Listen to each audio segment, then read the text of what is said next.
તો કેનેડામાં અમે કેટલું ભાડું ભરીએ છીએ તમને પણ કોઈ એવો વિચાર આવે છે? સાથે સાથે ઘર કેવું છે, નાનું છે, મોટું છે, ઉપરનું છે કે નીચેનું છે, અને શું શું એમિનિટીઝ મળે છે, આ બધા જ ક્વેશ્ચન જનરલી લોકોના મગજમાં આવતા હોય છે. અને આ જ બધું આપણે આજના વિડીયોમાં ડિસ્કસ કરવાના છે. તો મૂવ અલોંગ. દરેક ઘર એક સ્ટોરી કહે છે, એવી જ રીતે આજે હું તમને સંભળાવવાનો છું મારી સાઈડની સ્ટોરી. હું તમને બતાવવાનો છું મારું ઘર અહીંયા કેનેડા. Okay, let's go.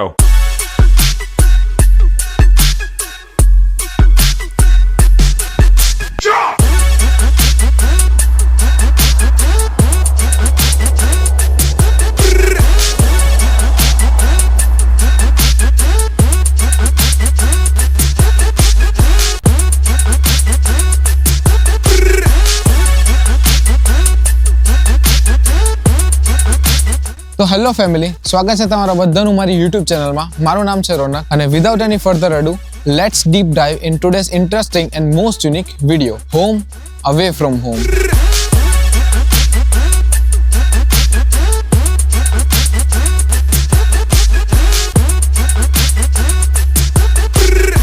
તો હું રહું છું આ બિલ્ડિંગમાં અને જેનું નામ છે 220 iron needles, which is very popular in this local community. અને આ બિલ્ડિંગનું સ્ટ્રક્ચર થોડુંક ડિફરન્ટ છે.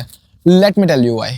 તો ટેકનિકલી ગ્રાઉન્ડ ફ્લોર એ બેઝમેન્ટ છે અને આ બિલ્ડિંગ બનેલી છે એક આર્ટિફિશિયલી એલિવેટેડ સ્લેબ ઉપર. જે આ સ્લેબ છે એના ઉપર આખી બિલ્ડિંગ સિચ્યુએટેડ છે અને એ જ આર્ટિફિશિયલ સ્લેબની ઉપર ગાર્ડન્સ, પાર્કિંગ અને કિડ્સ પ્લે એરિયા બી આવેલા છે. તો હવે આપણે જઈએ ગ્રાઉન્ડ ફ્લોર વાળા બેઝમેન્ટના પાર્કિંગમાં અને હું તમને બતાવું પાર્કિંગ, અને પછી આપણે આગળ પ્રોસીડ કરીએ. આ છે મેઇન એન્ટ્રન્સ, જ્યાંથી ગાડી ઇન એન્ડ આઉટ થાય બેઝમેન્ટમાં. ટેકનિકલી આ છે ગ્રાઉન્ડ ફ્લોર, પણ આને બેઝમેન્ટ કહેવાય છે. અને આ તમે જો આખી છેક બંને બિલ્ડિંગ કવર કરે એટલું મોટું સ્પેસ છે. આની અંદર ઓછામાં ઓછી 5000 થી 7000 ગાડીઓ પાર્ક થાય એટલી સ્પેસ છે. છતાં બી અંડરગ્રાઉન્ડ પાર્કિંગમાં વેઇટિંગ છે. તો અહીંયા મેઇન લોબીમાં છે જનરલ વોશરૂમ અને અમારું ડેડિકેટેડ જીમ કે જે બિલ્ડિંગના ટેનન્ટ્સ માટેનું છે. તો this one is pretty basic gym. Basic તો નહીં, બેઝિક કરતાં થોડુંક એડવાન્સ લેવલનું છે કે જેમાં તમને લોકોને મળી જવાના છે આ બધા ટ્રેડમિલ્સ, સાયકલિંગ ઇક્વિપમેન્ટ્સ અને મોટા મોટા ટીવી લાગેલા છે. અને આખું જીમ એક સારા એવા મ્યુઝિક સિસ્ટમથી સરાઉન્ડેડ છે કે તમે વર્કઆઉટ કરતાં કરતાં તમારું ફેવરેટ મ્યુઝિક અને ફેવરેટ યુટ્યુબ વિડીયોઝ એન્જોય કરી શકો છો. અને ટ્રેડમિલ્સ છે, પુલી છે, બાર્બેલ મશીન છે, ફ્રી વેઇટ્સ છે. અને આ જીમ 24/7 ઓપન છે આ બિલ્ડિંગના ટેનન્ટ્સ માટે. અને એની ટાઈમ તમે આ ફોબથી આ જીમને એક્સેસ કરી શકો છો. But that is another story. અમને લોકોને ટાઈમ નથી મળતો. Followed by the entire gym and the huge mirror, there is another dedicated specific yoga room. Let me take you inside. So this is the yoga room which is soundproof, જ્યાં આવીને તમે તમારું meditation કરી શકો છો. અને આટલો મોટો mirror, this is all everybody needs while doing meditation and yoga. આ soundproof wall છે કે જે બંને વસ્તુને ડિફરન્શિએટ કરે છે.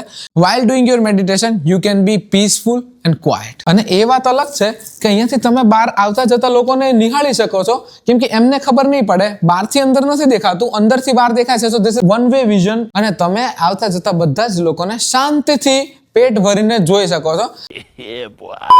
અને અમારી બિલ્ડિંગ એક હાઈટેક એન્ટ્રી એન્ડ એક્ઝિટ સિસ્ટમથી ઇક્વિપ્ડ છે કે જેમાં એન્ટ્રી લેવા માટે 4 અલગ અલગ વેઝ છે. ફર્સ્ટ તમે યુઝ કરી શકો છો તમારો ફોબ, જે અમને બધા ટેનન્ટ્સને, ઇન્ડિવિજ્યુઅલ ટેનન્ટ્સને આપેલો છે, plus mobile application, face ID. તમે કોઈને ફોન કરીને બી એવી રીતે એન્ટ્રી લઈ શકો છો. There are 4 different ways to get into the building. તો સેફટીમાં નો કોમ્પ્રોમાઇઝ. તો આ હતી લોબી. હવે ફટાફટ જઈએ ઘરે. અને આ છે એન્ટાયર હોલવે કે જ્યાં ટોટલ 10 ઘર છે, 5 આ બાજુ અને 5 આ બાજુ. તો વેલકમ ટુ અમારા ઘરે.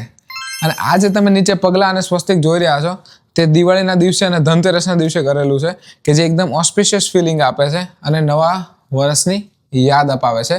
તો without wasting time please come in. તો આ છે અમારો જનરલ કોરિડોર.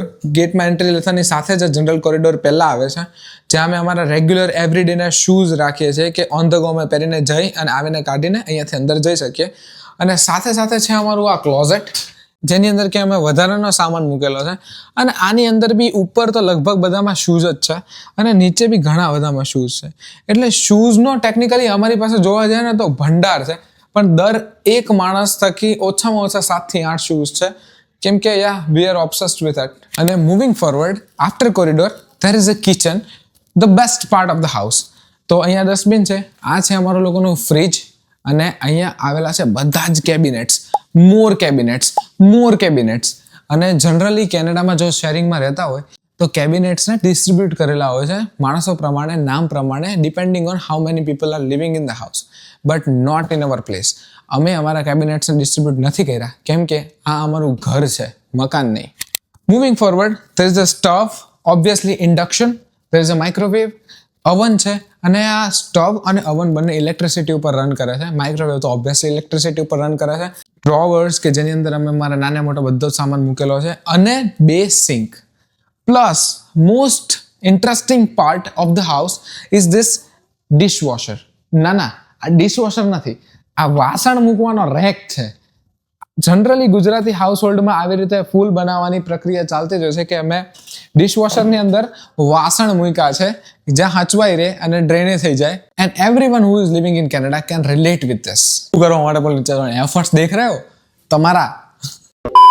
ઓકે, તો moving forward after kitchen, this is the hall where we always sit, અને અમે લોકો એકબીજા સાથે અમારી સુખ દુઃખની વાતોને શેર કરીએ.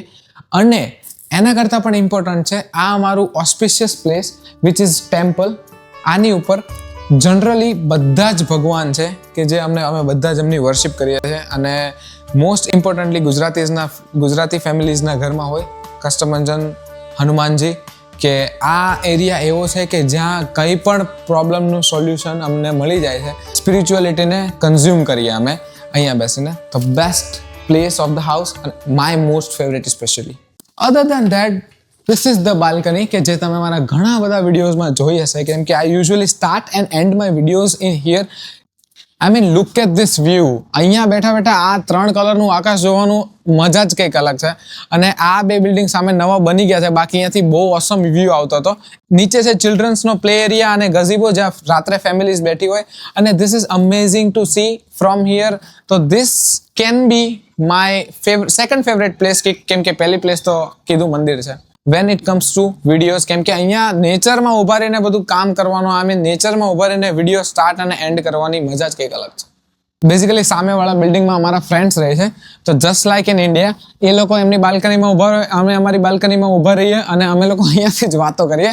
તો અહીંયાના લોકો જે છે નેટિવ્સ કેનેડિયન્સ, એ લોકો જોઈને ઘણી વખત આશ્ચર્યચકિત થઈ જાય કે આ લોકો બૂમાબૂમ નહીં કરે છે, પણ this is the way to talk, this is the way transfer our emotions. તો અમે આમાં કંઈ નહીં કરી શકીએ. This is the best part of this balcony. એ લોકો એમની બાલ્કનીમાં, અમે અમારી બાલ્કનીમાં, and we can do all chit chats.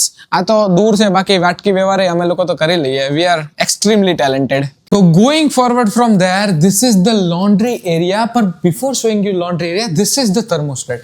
આ છે થર્મોસ્ટેટ કે જ્યાંથી આખા ઘરનું ટેમ્પરેચર, હીટર, એસી બધું જ કંટ્રોલ થાય છે, અને વેન્ટ ઓન ઓફ થાય, અને બહુ બધા like this is the smart thermostat. તો આની અંદરથી બધું જ ફોનથી બી બાય ધ વે કનેક્ટ થઈ જાય છે. And this is the laundry. ઘણા બધા અપાર્ટમેન્ટ્સમાં કેનેડામાં ઇન હાઉસ લોન્ડ્રી નથી હોતી, તો તમારે એક જનરલ લોન્ડ્રીમાં નીચે બધા કપડાં ધોવા જવા પડે, પણ not with us. This is our personal laundry, કે જેમાં છે વોશિંગ મશીન અને ડ્રાયર. ડ્રાયર અહીંયા મસ્ત છે, ઇન્ડિયાના જેવું નથી કે આપણે દોરીમાં કપડાં સુકવી નાખીએ, નગર સવારમાં કપડાં લેવા જશો તો કપડાની જગ્યાએ બરફ મળશે. તો વોશર છે, વોશરમાંથી કપડાં કાઢીને નાખવાના ડ્રાયરમાં. Laundry is basically a storage unit of the house. તો આ તો બિચારા આટલી જગ્યા રોકે છે, પછી આખા ઘરનો સામાન, ક્લિનિંગ ગણી લો, કે જનરલ ઇન્વેન્ટરી ગણી લો, કે ટોયલેટ પેપર થઈ ગયા, બ્રાઉન રોલ્સ થઈ ગયા, પછી આ ચટાઈ લીધેલી છે અમે ક્યારેક પિકનિકમાં જઈએ ને એની માટે. પછી આ છે ફર્નસ, અને this is the most typical Indian thing, કે ફર્નસની પાઇપ ઉપર અમે પોતું હુકવવા લટકાવ્યું છે. બટ નેવર માઇન્ડ, અમે અમારા કિચનની જનરલ વસ્તુઓ, ડુંગળી બટેકા લસણ, તેલનો ડબ્બો, આ બધું અહીંયા રાખી. તો this is kind of a storage unit more than a laundry. આગળ જતા, ધીસ ઇઝ ધ કોરિડોર. આ છે બીજા નંબરનો ક્લોઝેટ, જે જનરલ ક્લોઝેટ છે, જેની અંદર અમારે બધાની એક્સ્ટ્રા બેગ્સ અને બધી જ વસ્તુ મૂકેલી છે, અને અમુક જે જોતો ન જોતો સામાન બધો અહીંયા અમે મૂકી દઈએ છીએ, તો નડ ન કરે એ. So this is the washroom that we use. Sink છે, અમારો જનરલ રોજ તૈયાર રેડી થવાનો સામાન છે, ટોયલેટ સીટ છે, અને અહીંયા બધા જ વોશરૂમમાં by the way bath tub હોય છે. ધીસ ઇઝ નથિંગ ન્યૂ, પણ હા બાથ ટબ હોય છે. ઇન્ડિયામાં આવતા તો બહુ બાથ ટબ માટે ફેસિનેશન હતું કે ઓહો બાથ ટબ. અહીંયા આવીને આને કોઈ યુઝ નથી કરતું, અને એટલો બધો કોઈની પાસે ટાઈમ નથી બેઝિકલી યુઝ કરવા માટે.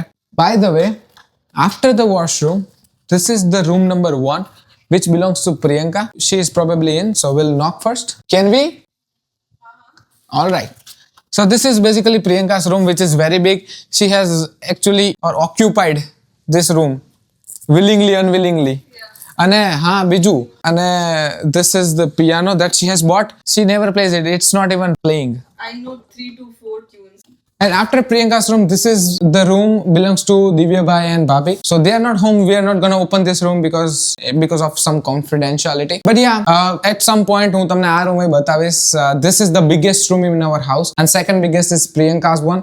આપણે બહુ એટલો મોટો રૂમ નથી જોતો, કેમ કે પછી એને ક્લીન કરવામાં એટલો બધો ટાઈમ જાય જે આપણી પાસે નથી. ટાઈમનો અભાવ છે. ભાઈ તમે આ છે આખા ઘરની હ્યુમિડિટી સેટ કરવા માટેનું મીટર, અને આની અંદર હ્યુમિડિટીના લેવલ પ્રમાણે મૂકી દેવાનું. હ્યુમિડિટી ઇઝ બેઝિકલી જ્યારે બહાર બહુ જ ઠંડી થઈ જાય છે ત્યારે એકદમ જ ડ્રાય એર થઈ જાય છે ઘરમાં, અને એના લીધે તમને નસકોરી ફૂટવાનું અને સ્કિનમાં રેશિસ આવી જવાનું, સ્કિન ટીયર ઓફ થઈ જાય, તમારા હોઠ ફાટી જાય, આ બધી પ્રોબ્લેમ્સ થાય છે. તો this comes in handy. And finally આ છે મારો રૂમ, મારો કમ્ફર્ટ ઝોન, અને સાથે સાથે મારું બેટલ ફિલ્ડ, કે અહીંયાથી હું સ્ટાર્ટ કરું છું વિચારવાનું about my videos, about my future, about my life. વિચારવાથી માંડીને સ્ક્રિપ્ટિંગ, થિંકિંગ, રાઇટિંગ અને imaging my entire video, how it's gonna be your. Even મેં યુટ્યુબ ચેનલમાં આગળ વધવાનું ડિસિઝન પણ આ જ રૂમમાં લીધો હતો. This means uh lot to me. So basically મારો રૂમ છે એકદમ પ્રિટી બેઝિક અને સૌથી નાનો આખા ઘરમાં. મારા રૂમમાં છે એક બુક શેલ્ફ, કે જેમાં બહુ ઓછી બુક્સ છે, પણ બધી જ બુક્સ બહુ જ ઇમ્પોર્ટન્ટ છે મારા માટે. તો એમાં છે Shrimad Bhagavad Gita for sure, every other Gujaratis favourite. પછી છે એક ક્રુશિયલ કન્વર્ઝેશન છે. પછી ઘણી બધી બુક્સ છે. I don't get to read them that much, પણ મેં ભગવદ્ ગીતા 2 વખત વાંચી છે, તો I am proud of it. અને આ બુક શેલ્ફની અંદર મારી જરૂરી અને બિનજરૂરી ઘણી બધી વસ્તુ મૂકેલી છે. મારા રૂમમાં વોન્ટેડ અને અનવોન્ટેડ નો રેશિયો સેમ છે, 50-50. 50% વસ્તુ જોતી હોય મારે, પણ 50% વસ્તુ બસ ખાલી મને ગમે છે એના માટે મેં રાખેલી છે. સાથે સાથે અહીંયા છે એક રોલિંગ શેલ્ફ, કે જેની અંદર આવતા જતાની બધી સામાન પડેલા, લાઈક સ્ટીકી નોટ્સ અને એવરીથિંગ. પછી આ એક બેગ મેં બહાર કાઢીને મૂકી હતી, કેમ કે રિસેન્ટલી અમે લોકો ગરબામાં ગયા હતા અને I had to get my kurta out, તો આઈ ગોટ ઇટ આઉટ. પછી છે મારો પર્સનલ ફેન, અને most important corner of my entire room is this chair and is this table. This table is witness of me struggling for making videos, struggling for reading, struggling for studying. અહીંયા બેઠા બેઠા મેં મારા ઘણા બધા innovative આઈડિયાઝને develop કર્યા છે. This place means a lot to me. તો મેં થોડી ઘણી મારા રીતે બધી વસ્તુઓને અરેન્જ બી કરી છે, લાઇટ્સ એન્ડ એવરીથિંગ. મારું લેપટોપ છે અહીંયા, મેં યુઝ્યુઅલી અહીંયા કામ કરું, બધે મારી બુક્સ ને એવું બધું. તો આઈ લવ ધીસ પાર્ટ અ લોટ. અને મારો રૂમનો મોસ્ટ ફેસિનેટિંગ પાર્ટ છે આ મારી મોટી વિન્ડો. તો આની અંદરથી આખા બહારનો જે તમને બાલ્કનીમાંથી વ્યૂ બતાવ્યો હતો એ સેમ વ્યૂ અહીંયાથી આવે છે. અત્યારે તો ડાર્ક થઈ ગયું છે, તો અનફોર્ચ્યુનેટલી એટલું બધું નહીં દેખાય, પણ સેમ વ્યૂ આવે છે. અને પૂર્વ દિશામાં આ મારી વિન્ડો પડે છે, જેના લીધે મને સનરાઈઝનો વ્યૂ એકદમ જ ઓસમ આવે છે. અને પેલા 2 બિલ્ડિંગની વચ્ચેથી સન અરાઈઝ થતો હોય ને, that is so amazing to see. એટલે ઘણી વખત જ્યારે મારે સવારે ટાઈમસર ઉઠવાનું હોય ત્યારે મારે અલાર્મ પણ નથી મૂકવો પડતો. ઉગતા સૂર્યના કિરણો મારા ફેસ ઉપર પડે છે, અને this is how I wake up. I love this part of my room the most. So the last and most comfortable part of my room is my bed. Even if I am single staying here, I got this queen bed, કેમ કે હું આખવામાં પથરાઈને સૂઈ શકું. અને this is the hybrid mattress, જેના લીધે બેક પેઇન કે એવી કોઈ પ્રોબ્લેમ થાય નહીં આપણને. અને મોસ્ટ કમ્ફર્ટેબલ બેડ. અને આ બ્લેન્કેટ ઇન્ડિયાથી લઈને આવ્યો હતો, એનો એ જ છે હજી, કેમ કે આઈ લવ ધીસ બ્લેન્કેટ અ લોટ. અને બાકી મારા એસેન્શિયલ સ્ટફ, જે મારું આઈપેડ, મારા હેડફોન, અને સાથે સાથે બેડ સાઇડ ટેબલ, કે જેના ઉપર મારા મોસ્ટ ફ્રિકવન્ટલી યુઝડ થિંગ્સ, જેમ કે મારો પરફ્યુમ છે, વોચનું ચાર્જર, ફોનનું ચાર્જર છે, થોડી દવા છે, આ છે, તે છે, આની અંદર બધી ઘણી બધી બીજી વસ્તુ મૂકેલી છે. This is the last thing of my room, which is closet. અને obvious reason થી અમે આ ક્લોઝેટ ખોલીને તમને નહીં બતાવી શકીએ. Otherwise, this video will be a disaster. So let it be. This was about it for my room, and I love this place a lot. Yeah, that's about it. Alright, તો this was it for today. I hope કે તમને video જોવામાં અને અમારું ઘર જોવામાં મજા આવી હશે. બહારના વ્યૂઝ એન્જોય કર્યા હશે તમે. અને આ છે કંઈક અમારું ઘર કે જે અમે લોકોએ બહુ પ્રેમથી રાખીએ છીએ. અને જો તમને વિડીયો ગમ્યો હોય તો તમે લાઈક કરજો, સબસ્ક્રાઇબ કરજો, શેર કરજો અને આ વિડીયો બતાવજો ઘણા બધા તમારા રિલેટિવ્સને જે બીજા કોઈ કન્ટ્રીમાં રહેતા હોય. અને તમારી પાસે જો કોઈ સારા સજેશન હોય તો અમને કોમેન્ટમાં જણાવો અને we would be more than happy to implement that if we can. With that said, thank you for watching. This is Ronak signing off from home, away from home, and keep watching. Ronak is out.